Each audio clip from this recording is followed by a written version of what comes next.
বিএনপির উপর পরিকল্পিতভাবে সাইবার হামলা হচ্ছে বলে অভিযোগ করেছেন দলটির মহাসচিব মির্জা ফখরুল ইসলাম আলমগীর।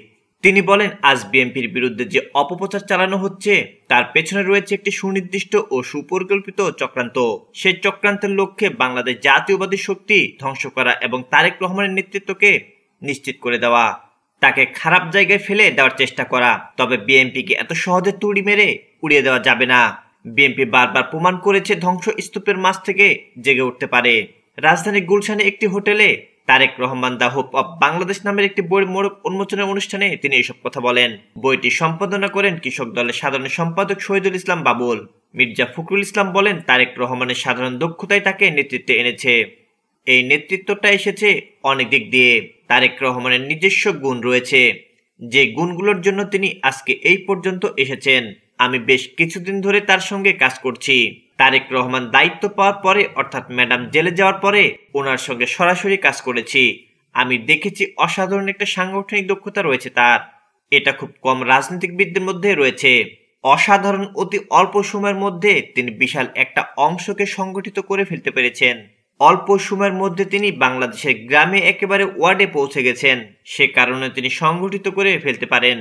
বিএনপির মহাসচিব বলেন, বিএনপির যে একটা বিশাল যুব ছাত্র সমাজ রয়েছে, এটাকে সংগঠিত করতে হবে। বিএনপির রাজনীতিটা তাদের মাথায় ঢোকানোর চেষ্টা করতে হবে।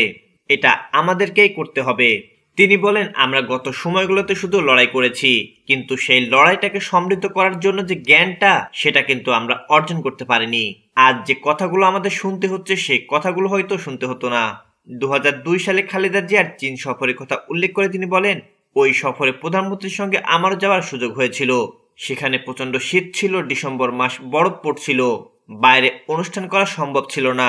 সেজন্য গ্রেট হলের ভেতরে ম্যাডামকে গার্ড অব অনার রিসেপশন দেওয়া হয়। পরে ম্যাডাম চীনে প্রধানমন্ত্রীকে নিয়ে আমরা যারা তার সঙ্গে গিয়েছিলাম তাদের পরিচয় করিয়ে দেয়।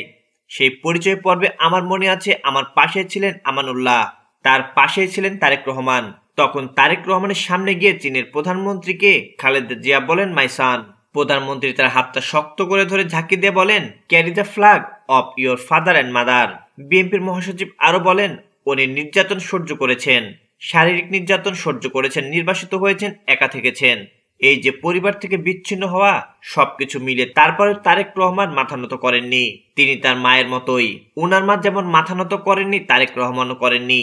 বিগত আন্দোলনে বিএনপি সমর্থিত অনলাইন অ্যাক্টিভিটিস ও ব্লগারদের ভূমিকার কথা স্মরণ করে সবসময় তাদের পাশে থাকার কথাও বলেন মির্জা ফখরুল।